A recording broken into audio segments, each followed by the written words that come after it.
দোকানের জিনিসটা ওটা তো মাটি, কিন্তু ওখানে বসে খাটিয়া পেতে বসে গল্প করা যায়, আড্ডা মারা যায়। কেউ এক বোতল জল পড়ে গেল কোনো কারণে, ব্যাস ও হয়ে গেল। ও এটা কিচেন? হ্যাঁ ওটা ওই ভেতর দিকটা, মানে যে যেরকম খেতে চায় তারা বলে দেয় নাকি?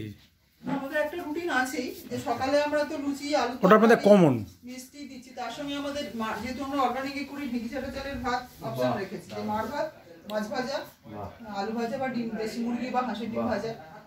ঢেঁকি ছেঁড়া চাল কি আপনারা এখান থেকে এই চালটা ভেঙে যেটা করেন? হ্যাঁ হ্যাঁ, ঢেঁকিতে আমাদের দেশি ধান যে চাষও করি সেটাতেই ঢেঁকিতে ছাড়ছি। এখানে আপনার এমনি ঢেঁকি ছেঁড়া যদি আমি কিনতে চাই পাওয়া যাবে?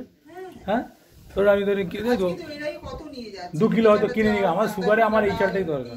সবই নিয়ে যাচ্ছে। না লালটা হ্যাঁ লালটাই কত করে দেন 1 কিলো? কত করে পড়ে কেজি? 120 টাকা কেজি ঢেঁকি ছাড়া চাল।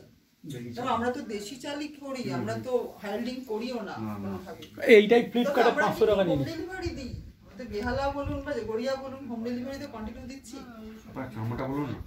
এই তো খেলে বাচ্চাদেরকে চেনেন তো, ওনারা হচ্ছে আমাদের বহু পুরনো কাস্টমার। ও সেখান আমাদের শিল্পী শ্রীকান্ত আছে। আচ্ছা, নামটা বলবেন? হ্যাঁ 9239